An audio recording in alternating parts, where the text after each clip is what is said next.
Hello YouTube. First of all, as I said in my previous video, if my voice is out of sync when I make this video or when it uploads to YouTube, I apologize for it. YouTube is kind of acting funny right now, and I'm recording this straight from my computer and uploading it on YouTube, and a lot of times when I do that, my voice is out of sync. So if my voice is out of sync, just listen to what I have to say, and I apologize for it. There's nothing I can do about it at the moment. Alright, so I'm going to continue my discussion. I'm basically talking about a section in this book, and it's on page 48, and it's entitled Other Methods of Enhancing Everyday Spirituality. Okay, I left off at meditation, and when he first started writing this, Scott Cunningham started with meditation, and then like halfway through he mentions meditation again. And here he's talking about meditation being associated with the different stones that you're working with. So those of you who work with stones and crystals, meditating on those stones and crystals is a really good way of getting yourself in touch with them. Especially if you are doing it if you're working with stones as far as doing magic, or if you're using stones for even for divination or different things like that. It really gets you in tune to them. So meditating with them, especially quartz crystals, is really a great idea. And I don't have enough time to really go into detail about that. I actually made a video about crystals. You can kind of go through my archive there and watch that. But that's a really good thing to do if you're trying to enhance your psychic abilities. Just meditating on crystals is really a great thing. Alright, next is writing new rituals. When I do rituals by myself, I don't necessarily always write it down. If I write it down, it's more along the lines of having a rough skeleton of different things I'm going to talk about. There's structure there, don't get me wrong, but it's not that I write out every single last thing. That's just not my style. If I'm working with full moon circle, then it's a little bit more me writing stuff down and things along that nature. But if I'm just doing it by myself, I don't necessarily write every single thing down. It's just not something that I do. But I think the important thing to remember here is to do rituals, not necessarily on a daily basis, but do rituals a lot, or as you can. It really opens you up psychically. It gets you in tune to nature. It gets you in tune to the god and the goddess. So I do think that that is something that is important. Alright, next he has here is experimenting with new methods of divination, and that is actually something that I'm doing at the moment. And right now I'm working with runes, and just to let you guys know, I'm new to runes, so I'm not doing any rune readings for people. I'm just basically learning about it, and I'm just working with them personally, with myself. So if you want a reading from me, it has to be a tarot or something associated with crystals or something like that. So I don't do rune readings. At least for a while I'm not going to be doing that until I get a teacher, until I study a lot more. But as he mentions here, Scott Cunningham, you want to try new things too. So it kind of gets you out of your comfort zone. And this is one of the stones that I'm using. Very beautiful.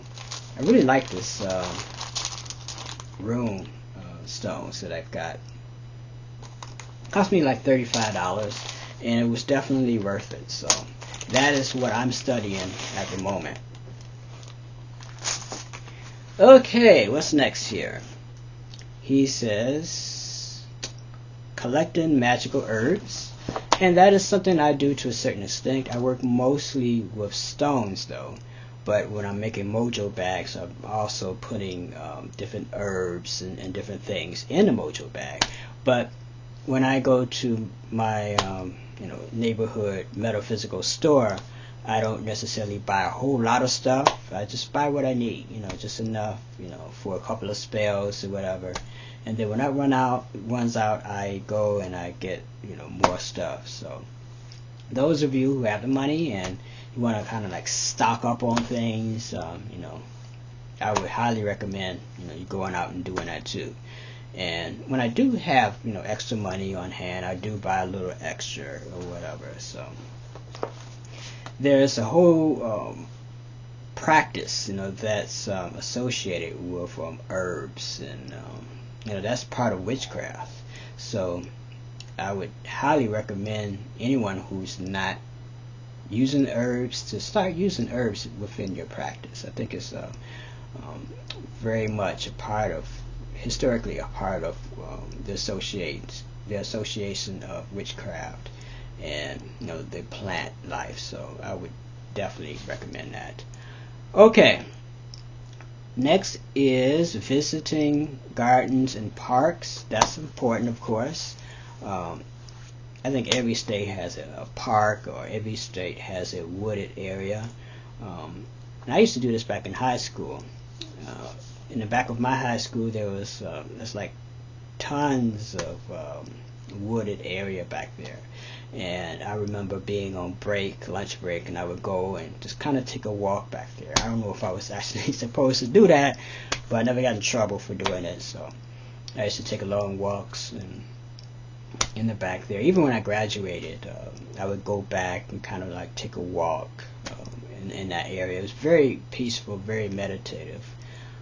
Also, it doesn't necessarily have to be a walk. I used to ride my bike during that area too, and it was just very meditative and very spiritual for me. And so if you have that opportunity, have the time on your hands to do something like that, I would highly recommend you going out and doing that. Okay, next is listening and communicating with animals. At the moment, I hate to say that I don't have an animal or I don't have a familiar. Basically, the reason why I don't is because my life right now is a little bit too busy for me to own a dog or a cat. So I don't have one at the moment, but I've had them in the past. As growing up, of course, I think everyone has a dog or a cat or some type of pet. So that the whole idea of communicating and attuning to your animal is something that's not foreign to me. I'm just not doing it at the moment. But if you do have a pet, and I think most pagans and witches do have a familiar or a pet, make sure that you don't neglect them. Make sure that you attune to them. Make sure that you cater to them, because they are your pets and they look out for you just like you look out for them. Okay, I apologize for the sound effects here. It's like I don't know, there's a helicopter going overhead or whatever. I don't feel like making this video again, so sorry about that. Alright, anyway, last thing he has here is reading pagan fairy tales. So those of you who have kids and you want to bring them up magically, I think that's a good idea. You can read them fairy tales that's associated with paganism and the craft. For me, I don't necessarily read fairy tales. I like reading mythology. I like reading about African philosophy or mythology. I like reading about mythology that's associated with ancient Egypt, mythology that's associated with Greece and Roman mythology.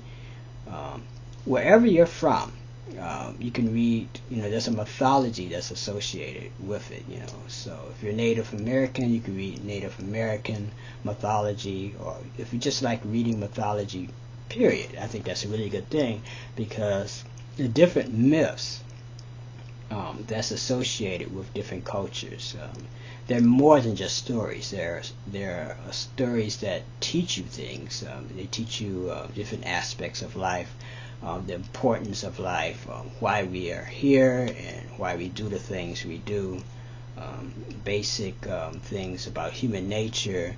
So reading about myths, or if you have a kid, if you're reading fairy tales, whatever, I do think that is something that's very, very important. And one of the authors that I like to read is Joseph Campbell. I grew up reading Joseph Campbell's materials. So if you don't know who Joseph Campbell is, go out and get one of his books. Alright. I don't know if you guys can hear this, but I am extremely hungry at this moment. My stomach is growling, and I apologize for that because I don't feel like making this video over again. Anyway, I'm going to end it here, and I hope that this helps you in your spiritual practice. Like I said, this is part of my Witchcraft 101 series. If you have any questions, feel free to ask me. And until next time, love is the law, and peace.